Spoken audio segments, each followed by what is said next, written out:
ಹೆದ್ದಾರಿಯಲ್ಲಿ nitrogen gas lorry ಪಲ್ಟಿ. ಇದೆಲ್ಲವನ್ನ ನೋಡೋಣ ಕರ್ನಾಟಕ ನ್ಯೂಸ್ ಟಾಪ್ 9 ನಲ್ಲಿ. ರಾಷ್ಟ್ರೀಯ ಹೆದ್ದಾರಿಯಲ್ಲಿ ನೈಟ್ರೋಜನ್ ಗ್ಯಾಸ್ ಲಾರಿ ಪಲ್ಟಿಯಾಗಿದೆ. ಹಾವೇರಿ ಜಿಲ್ಲೆ ಬ್ಯಾಡಗಿ ತಾಲೂಕಿನ ಮೊಟೆಬೆನ್ನೂರು ಬಳಿಯ ರಾಷ್ಟ್ರೀಯ ಹೆದ್ದಾರಿ 47ರಲ್ಲಿ ಈ ಲಾರಿ ಉರುಳಿ ಬಿದ್ದಿದೆ. ನೈಟ್ರೋಜನ್ ಗ್ಯಾಸ್ ಲಾರಿ ದಾವಣಗೆರೆ ಕಡೆಯಿಂದ ಹುಬ್ಬಳ್ಳಿ ಕಡೆಗೆ ಹೊರಟಿತ್ತು. ಆದರೆ ಮೊಟೆಬೆನ್ನೂರು ಬಳಿ ಏಕಾಏಕಿ ಪಲ್ಟಿಯಾಗಿದೆ. ಲಾರಿ ಚಾಲಕರಿಗೆ ಗಂಭೀರ ಗಾಯವಾಗಿದ್ದು ಆಸ್ಪತ್ರೆಗೆ ದಾಖಲಿಸಲಾಗಿದೆ. ಚಾಲಕ ಮದ್ಯ ಸೇವಿಸಿ ಲಾರಿ ಓಡಿಸ್ತಾ ಇದ್ದ ಅಂತ ಶಂಕಿಸಲಾಗಿದೆ. Hotel Management with AI. Join IIHM, International Institute of Hotel Management. Bidar Yeshwanthpur ರೈಲಿನ ಎಂಜಿನ್ನಲ್ಲಿ ಬೆಂಕಿ ಕಾಣಿಸಿಕೊಂಡಿದೆ. ತೆಲಂಗಾಣದ ಜಹೀರಾಬಾದ್ ನಿಲ್ದಾಣದಲ್ಲಿ ನಿಂತಿದ್ದಾಗ ಏಕಾಏಕಿ ಬೆಂಕಿ ಕಾಣಿಸಿಕೊಂಡಿದೆ. ಕೂಡಲೇ ಸ್ಥಳಕ್ಕೆ ಆಗಮಿಸಿ ಅಗ್ನಿಶಾಮಕ ಸಿಬ್ಬಂದಿ ಬೆಂಕಿ ನಂದಿಸಿದ್ದಾರೆ.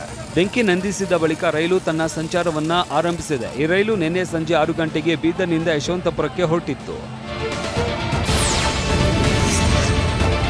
ಲಂಚ ಪಡೆಯುವಾಗಲೇ ಬೆಸ್ಕಾಂ ಎಡಬ್ಲ್ಯೂ ಮತ್ತು ಜೆಇ ಲೋಕಾಯುಕ್ತ ಬಲೆಗೆ ಬಿದ್ದಿದ್ದಾರೆ. ಬೆಂಗಳೂರಿನ ಹುಳಿಮಾವು ಬೆಸ್ಕಾಂ ಎಡಬ್ಲ್ಯೂ ನಾಗರತ್ನ ಜೆಇ ಸ್ವಾಮಿ ಲಾಕ್ ಆಗಿದ್ದಾರೆ. ಹೊಸ ಕಟ್ಟಡಕ್ಕೆ ವಿದ್ಯುತ್ ಸಂಪರ್ಕ ನೀಡುವುದಕ್ಕೆ ಲಂಚಕ್ಕೆ ಡಿಮ್ಯಾಂಡ್ ಮಾಡಿದ್ರು.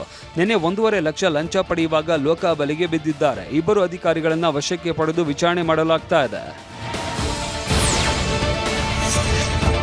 ನಾಳೆ ನೇರಳೆ ಮಾರ್ಗದಲ್ಲಿ ಮೆಟ್ರೋ ಸೇವೆ ತಾತ್ಕಾಲಿಕ ಸ್ಥಗಿತವಾಗಲಿದೆ. ವಿವೇಕಾನಂದ ರಸ್ತೆ ಇಂದಿರಾನಗರ ಸ್ಟೇಷನ್ನ ಮಧ್ಯೆ ಕಾಮಗಾರಿ ನಡೆಯಲಿದೆ.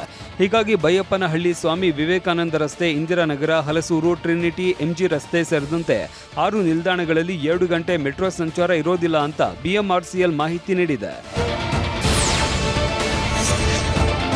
ಸಸ್ಯಕಾಶಿ ಲಾಲ್ಬಾಗ್ನಲ್ಲಿ ನಡೀತಾ ಇರುವ 2020ನೇ ಫ್ಲವರ್ ಶೋಗೆ ಭಾರಿ ಸ್ಪಂದನೆ ಸಿಕ್ಕಿದೆ.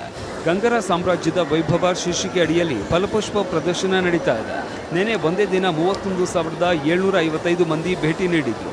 ಇದರಲ್ಲಿ 17,869 ವಿದ್ಯಾರ್ಥಿಗಳು ಫ್ಲವರ್ ಶೋ ವೀಕ್ಷಣೆ ಮಾಡಿದ್ದಾರೆ. ಟಿಕೆಟ್ ಮೂಲಕವೇ 6,49,900 ರೂಪಾಯಿ ಸಂಗ್ರಹವಾಗಿದೆ.